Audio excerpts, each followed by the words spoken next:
Thank you for tuning in to Blackish, everyday conversations for everyday entrepreneurs. I am your host, Miss Bougie, the voice division. Sit, let's talk.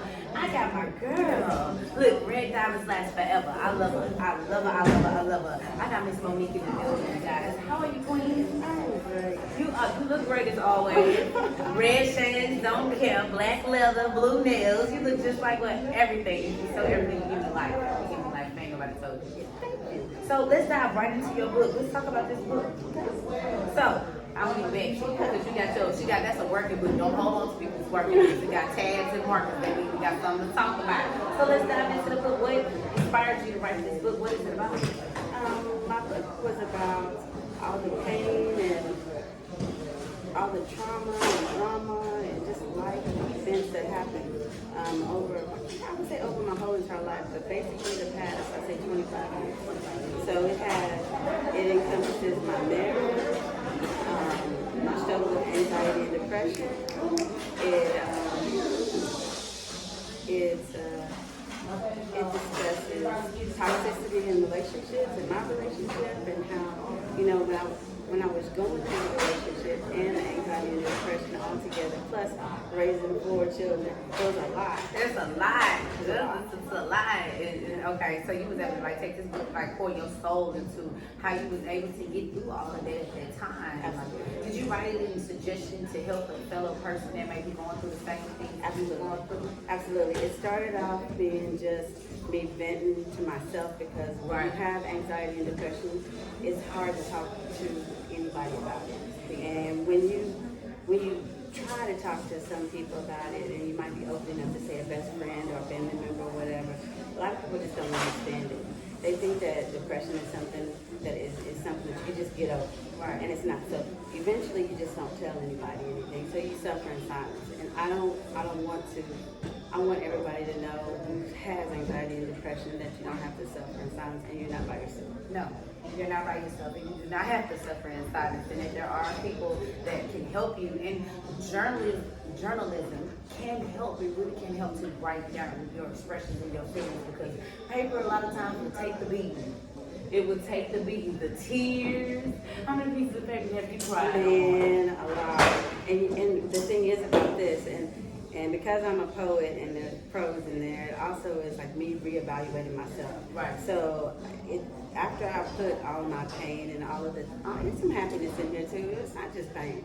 It's my anxiety, depression. It's about the joy I have. It's about the frustration with millennial kids and with my other kids. I have. Girl, you just struck a whole nerve. I'm pretty sure our audience can feel them millennial kids, baby. It's a different raising from the 80s to 90s to 2000 babies. The 2000 babies make you. That's it. We're gonna put a little respect on the 2000 babies. So definitely, if you had a word of encouragement to give a fellow person that's dealing with anxiety, what would it be? It would be to push through. It would be to read. I found that I went back and tried to figure out what was my cause, what brought me to the people that I was bringing into my life, i.e. my ex. Right. The toxic people I was bringing in, the type of negativity that was going on in my life, and that I was bringing in and letting in and just dealing with. And then it was just weighting me down. So I would say read. Go back to reading things that you think you want to read, and maybe think of things that are maybe taboo. Right. Somebody says don't read that. Read that. Read that. Anything that's in your spirit to do, it's there for a reason, and that's why I wrote the book. That's why you wrote that book, so that you can connect with the people. Where can they find that book at? You can go online, and it's Red Diamond Trees. I was published by Balboa Publishing. It's in Barnes and Noble. Okay. T.D. Waterhouse. Okay. You can go on www.reddiamondtruths.com on my website. Absolutely. So you can order. If you order from me, I'm going to sign. I sign every book that I sell, and I put a special message. They're all different. You'll never get a book or read a book that if you see somebody has it that has the same thing in there. Right. I feel something. Yeah. I personalize every autograph. So. Right. Well, you make sure that you get your autograph copy today. If you didn't get a chance to stop by the book fair and check her out, make sure that you go online and get your book today. Support our Black authors. They say Black people don't read. Yes, we do. Find you a good read today and make sure that start this right here, especially if you're dealing with forms of anxiety or depression, you guys. Make sure you get this book today. Thank you so much, Queen, for coming out to the show. Thank you for having me. I appreciate it. I can't wait to do so much fun with you. You are an amazing, phenomenal woman. Four kids raising, millennial children.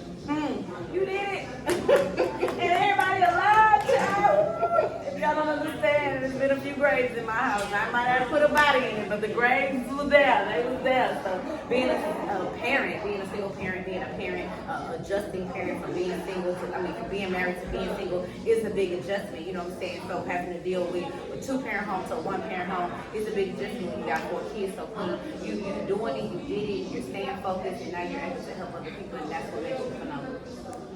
I appreciate it. Thank you. Welcome. All right, you guys. Remember to tune in next week to Blaque Everyday Conversations for Everyday Entrepreneurs. I'm your girl, Miss Blaque.